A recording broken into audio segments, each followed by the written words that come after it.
आज के ट्यूटोरियल में हम सीखेंगे DML कमांड्स को और सबसे पहले हम सीखने वाले हैं सिलेक्ट कमांड।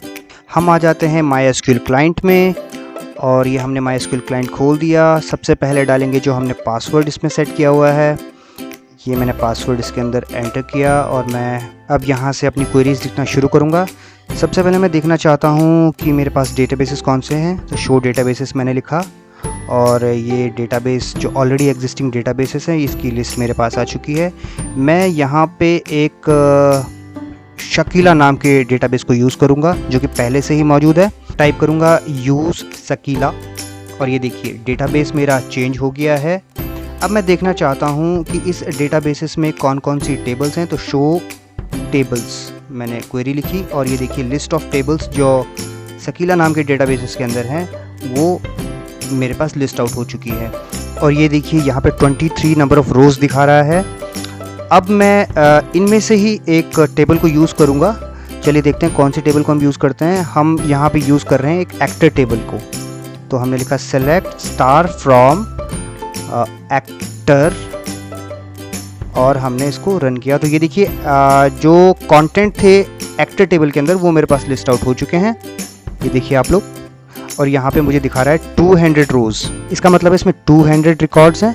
और ये देखिए इसमें देखिए एक्टर आईडी फर्स्ट कॉलम का नाम, फिर first name and last update, ये कॉलमों के नाम हैं। और चलिए इसके बाद हम एक और टेबल को डिस्प्ले करके देखते हैं। ये टेबल है कैटेगरी, तो लिखते हैं सेलेक्ट स्टार फ्रॉम कैटेगरी और सेमीकोलन एंड प्रेस एंटर। और ये देखिए हमारी टेबल डिस्प्ले हो गई। ये इसके कॉलम के नाम है, नेम लास्ट अपडेट। देखिए कैटेगरी अलग अलग इसके नाम दे रखे हैं, चिल्ड्रन कैटेगरी है, क्लासिक है, स्पोर्ट्स है, साइंस फिक्शन है।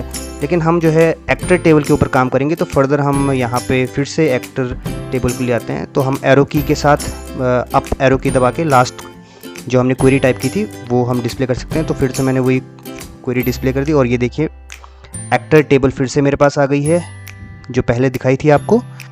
चलिए अब हम क्या करते हैं कि किसी एक पर्टिकुलर रो को हम डिस्प्ले कर रहे हैं, जैसे जिसका हमारा आईडी है 11, तो 11 आईडी वाले को, जिसका हमारा आईडी 11 है, उसको हम डिस्प्ले कर रहे हैं। तो हम लिखते हैं select star from actor where actor ID is equals to, और जो आईडी हमें चाहिए, जैसे मैंने कहा 11, तो देखिए ये 11 आईडी एंटर करते ही हमारे पास क्या आ गया, जो हमारी 11 आईडी की वैल्यूज़ थी। तो देखिए पूरी रो एक डिस्प्ले हो गई। तो वेयर की मदद से हम क्या कर सकते हैं, एक पूरी रो को डिस्प्ले कर सकते हैं। चलिए अब हम कुछ और क्वेरी देखते हैं। जैसे हमें एक कॉलम को डिस्प्ले करना है, जैसे हम फर्स्ट नेम कॉलम को डिस्प्ले करें, तो हमें लिखना है select first name from table का नाम है एक्टर एंड सेमीकोलन सी।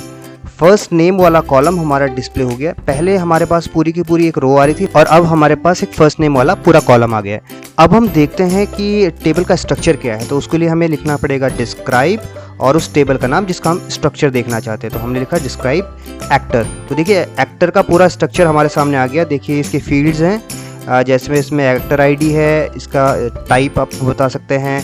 इसी तरह से हम इसमें प्राइमरी की लगी है या ऑटो इंक्रीमेंट है या नहीं है। ये जितनी भी चीज़ें हैं ये DDL का पार्ट है और ये हम अपने अपकमिंग ट्यूटोरियल्स में सीखेंगे।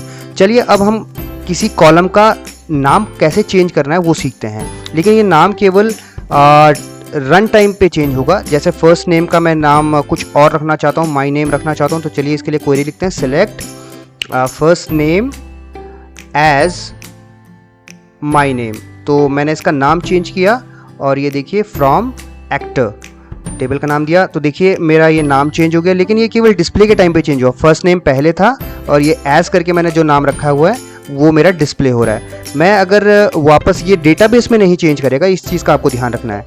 देखिए जैसे मैंने लिखा सेलेक्ट स्टार फ्रॉम एक्टर, तो वापस से अगर मैं इस क्वेरी को रन करूँगा तो मैं देखूँगा कि मेरा पुराना नाम फर्स्ट नेम ही है। तो केवल डिस्प्ले के टाइम पे अगर आपको चेंज करना है तब आप एज का यूज़ कर सकते हैं कि सेलेक्ट एज फ्रॉम पुराना नेम टू न्यू नेम। इसको परमानेंटली कैसे चेंज करना है ये हम फ्यूचर लेक्चर्स में सीखेंगे। चलिए अब कुछ पैटर्न मैचिंग सीखते हैं और उसके लिए हमें लाइक का यूज़ करना है। जैसे ये मेरा फर्स्ट नेम है और इसमें मैं चाहता हूँ कि ए नाम वाले कौन कौन से लोग हैं जो जिनका नाम ए से स्टार्ट हो रहा है, उनको मुझे कैसे डिस्प्ले करना है। तो चलिए फटाफट से इसके लिए क्वेरी लिखते हैं। हम लिखते हैं सिलेक्ट स्टार फ्रॉम टेबल का नाम है आपका एक्टर।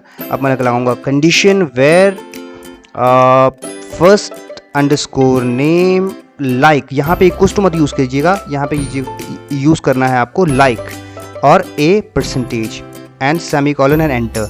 यू सी दैट जिन जिन के भी नाम ए से शुरू हो रहे थे वो सारे के सारे रिकॉर्ड्स मेरे पास डिस्प्ले हो चुके हैं। ये देखिए आप सारे के सारे नेम जिन जिन का फर्स्ट नेम आपका ए से स्टार्ट हो रहा है वो सारे के सारे डिस्प्ले हो गए। चलिए अब हम कुछ और क्वेरी लिखेंगे। जैसे अब मुझे चाहिए ऐसे नेम जो ए से एंड हो रहे हैं, तो चलिए मैं दबाता हूँ अपने एरो अप एरो की और ये मेरी पुरानी क्वेरी आ गई है। और अब मुझे लगाना है शुरुआत में परसेंटेज और फिर लिखना है ए और फिर कर देना है एंटर। सेमीकोलन के बाद एंटर करते ही देखिए मेरे पास लिस्ट आउट हो चुके हैं ये नाम, ऐसे फर्स्ट नेम जो एंड हो रहे हैं ए से।